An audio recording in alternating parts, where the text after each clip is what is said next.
हरियाणा की हर अपडेट के लिए बेल आइकन दबाएं और सब्सक्राइब करें STV हरियाणा न्यूज। नमस्कार, आप देख रहे हैं हरियाणा न्यूज और मैं हूं आपके साथ शुभेंदु सिंह। रुक कर लेते हैं फटाफट खबरों का।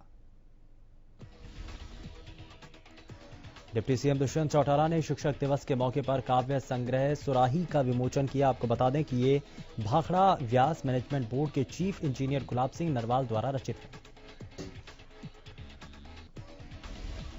वहीं डिप्टी सीएम ने गुलाब सिंह नरवाल को बधाई देते हुए कहा कि साहित्य समाज का आईना होता है। मुझे उम्मीद है कि इसमें भी रचनाओं के जरिए समाज को बेहतर राह दिखाने की कोशिश की गई होगी।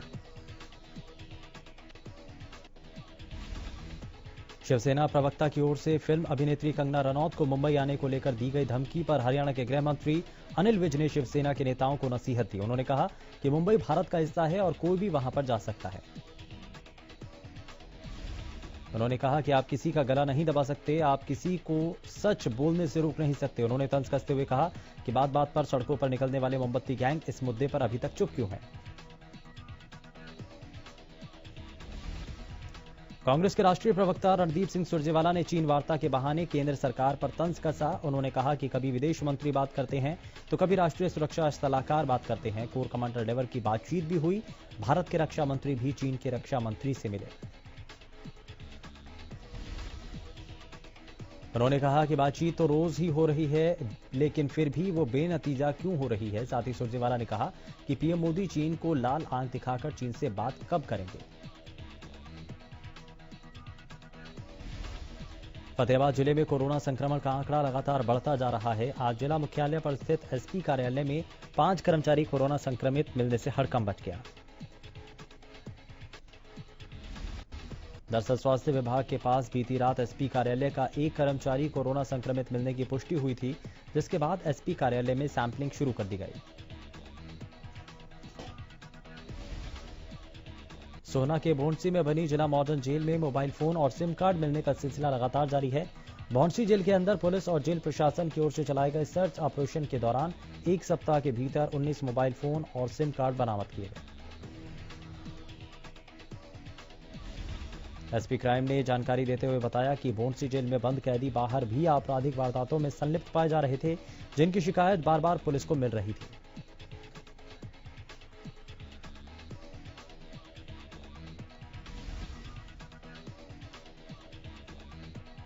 कार्यक्रम के दौरान भारी संख्या में पीटीआई शिक्षकों ने प्रदर्शन करते हुए शिक्षा मंत्री से मिलने की अपील की, लेकिन पुलिस ने शिक्षकों को शिक्षा मंत्री से मिलने नहीं दिया। शिक्षकों ने शिक्षा दिवस को काले दिवस के रूप में मनाया।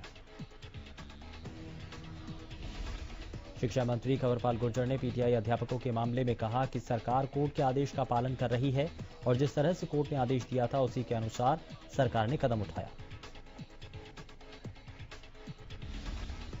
गुरुग्राम के राजीव चौक पर सुप्रीम कोर्ट के आदेशों के बाद बर्खास्त किए गए पीटीआई टीचरों ने शिक्षक दिवस को काले दिवस के तौर पर मनाया।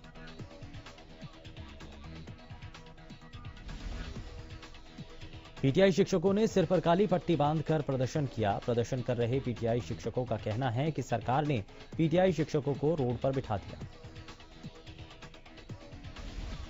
सुप्रीम कोर्ट के आदेशों के बाद सरकार की ओर से बर्खास्त किए गए 1983 पीटीआई टीचरों ने गोहाना में शिक्षा दिवस को काले दिवस के तौर पर हाथों पर काले रंग की पट्टियां बांधकर मनाया।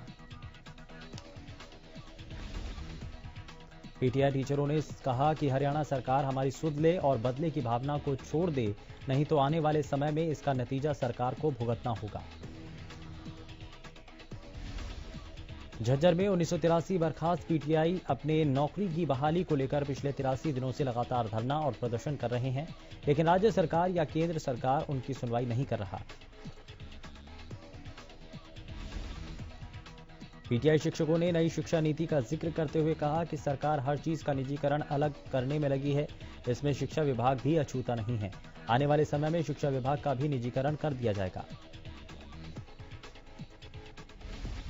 खेल राज्य मंत्री संदीप सिंह ने इनेलो पर तंज कसते हुए कहा कि उनकी सरकार में गाड़ी किसी और के पास होती थी और चाबी किसी और के पास।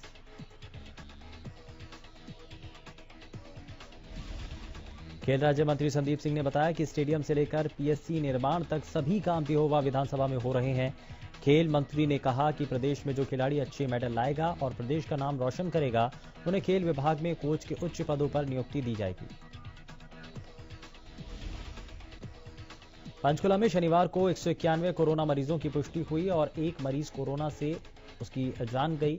आपको बता दें कि नागरिक अस्पताल में डॉक्टर सरोज अग्रवाल ने मामले की पुष्टि की। 30 कोरोना संक्रमित मरीजों की रिपोर्ट आरटी-पीसीआर टेस्ट के तहत पॉजिटिव आई है। वहीं स्वास्थ्य विभाग ने सभी कोरोना संक्रमित मरीजों को आइसोलेशन वार्ड में भर्ती कराया है।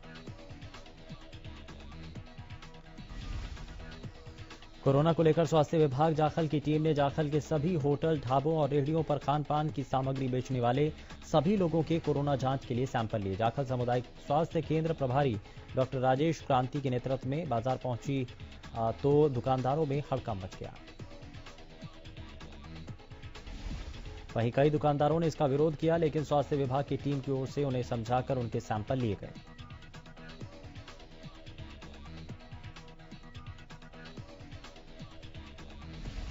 अंबाला कैंट के आजाद नगर में लोग इन दिनों गंदे पानी से होकर गुजरने को मजबूर हैं। पानी की निकासी न होने के कारण लोग गंदे पानी के बीच रहने को मजबूर हैं।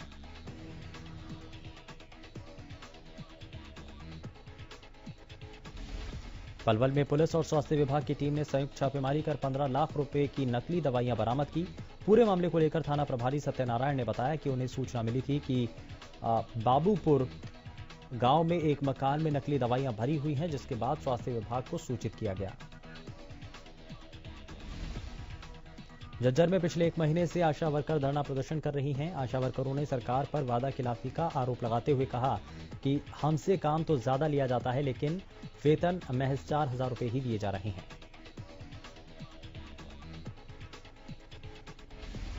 आशा वर्करों ने मांग करते हुए कहा कि सरकार हमारा वेतन समान काम समान वेतन के मुताबिक 24,000 करे। साथ ही हमें एंड्रॉयड फोन मिलना चाहिए और बैठने के लिए चेयर मिलनी चाहिए।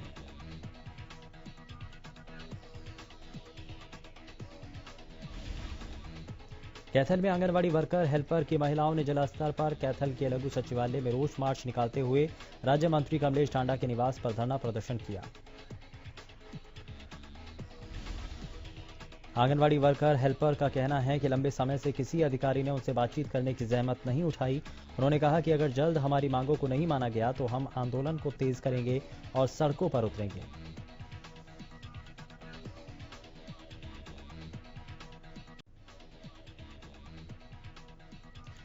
रोहतक जिले के दतौड़ गांव में खेतों में बने कुएं में एक व्यक्ति का शव मिला। गांव के सरपंच ने पुलिस को मामले की सूचना दी।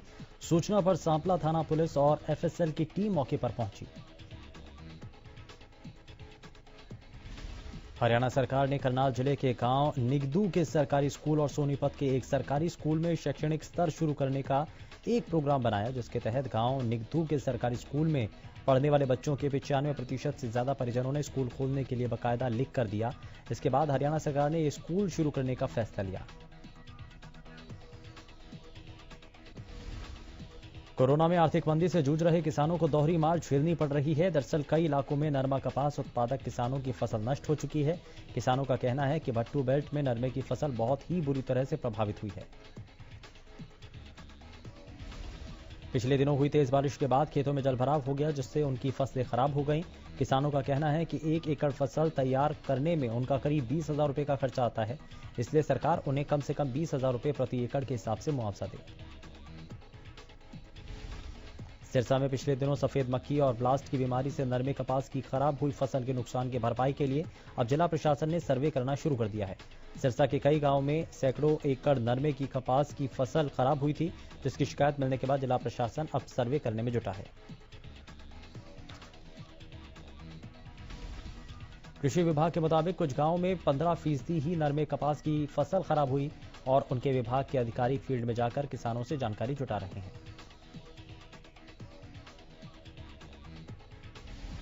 गुरुग्राम की मेयर मधु आजाद ने शनिवार को प्रॉपर्टी टैक्स अदायगी में सहयोग करने वाली 2 आरडब्ल्यूए को प्रशस्ति पत्र और 5-5 लाख रुपए प्रोत्साहन राशि भेंट की। इसी के साथ उन्होंने गुरुग्राम की अन्य सभी आरडब्ल्यूए से भी आह्वान किया कि वो भी इस योजना में भागीदारी करें। आपको बता दें कि नगर निगम गुरुग्राम के आयुक्त विनय प्रताप सिंह की ओर से प्रॉपर्टी टैक्स में 80% से ज्यादा की अदायगी करवाने वाली आरडब्ल्यूए के लिए 5 लाख रुपए की इंसेंटिव राशि प्रदान करने की घोषणा की गई। इनमें सेक्टर 30 आरडब्ल्यूए ने 95% और lagoons residential apartment complex association ambience island ने 82% प्रॉपर्टी टैक्स जमा करवाया।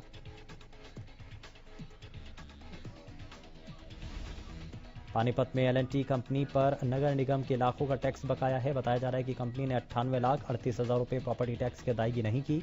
पूरे मामले को लेकर वकील वैभव देशवाल ने सीएम विंडो पर शिकायत दर्ज कराई। सरकारी रिकॉर्ड के मुताबिक शहर में लगभग 195 ऐसी प्रॉपर्टी आईडी हैं जिनको नगर निगम का लगभग 151 करोड़ रुपया प्रॉपर्टी टैक्स देना है, जबकि टोल टैक्स कंपनी को लगभग 98,38,000 रुपए प्रॉपर्टी टैक्स की अदायगी करनी है। वहीं वकील वैभव देशवाल ने बताया कि नगर निगम अगर ये पैसा वसूल करे तो ये शहर के विकास कार्य में काम आ सकता है।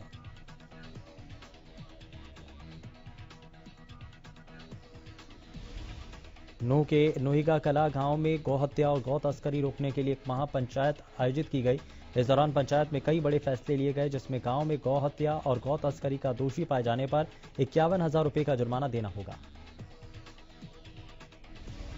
पूरे मामले को लेकर ब्लॉक समिति सदस्य शाहिद खान और चेयरमैन शमशेर ने बताया कि गांव में कुछ लोग गौहत्या और गौ तस्करी करते हैं और जब भी पुलिस आरोपियों को पकड़ने आती है तो आरोपी पुलिस के साथ मारपीट, पथराव और फायरिंग करके भाग जाते हैं।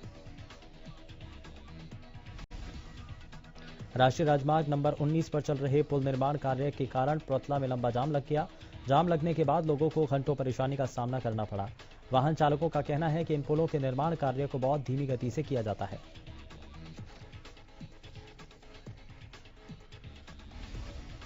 पानीपत के गांव कोटानी में सरपंच ने लोगों से मकान बनवाने के नाम पर 5-5 हजार रुपए लिए, लेकिन आज तक लोगों को उनका मकान नसीब नहीं हुआ। लोगों का कहना है कि सरपंच की ओर से लगातार धमकी दी जाती है कि अगर किसी ने उसके खिलाफ शिकायत की तो उसे जान से मार दिया जाएगा।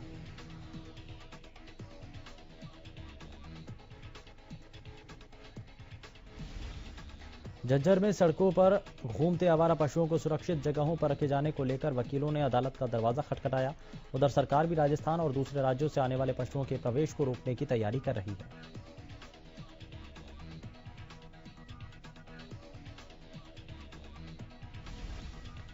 वहीं अभी तक प्रदेश में करीब 250 लोग आवारा पशुओं की वजह से अपनी जान गंवा चुके हैं। पूरे मामले को लेकर वकील नरेश शर्मा और अन्य 2 साथियों ने झज्जर के कोर्ट में एक जनहित याचिका दायर की, जिसमें आवारा पशुओं और बंदर के बारे में बताया गया। फतेहाबाद के काजलहेड़ी गांव में प्लॉट के विवाद से तंग आकर एक शख्स ने आत्महत्या कर ली। आपको बता दें कि शख्स ने आत्मदाह से पहले एक वीडियो भी रिकॉर्ड किया।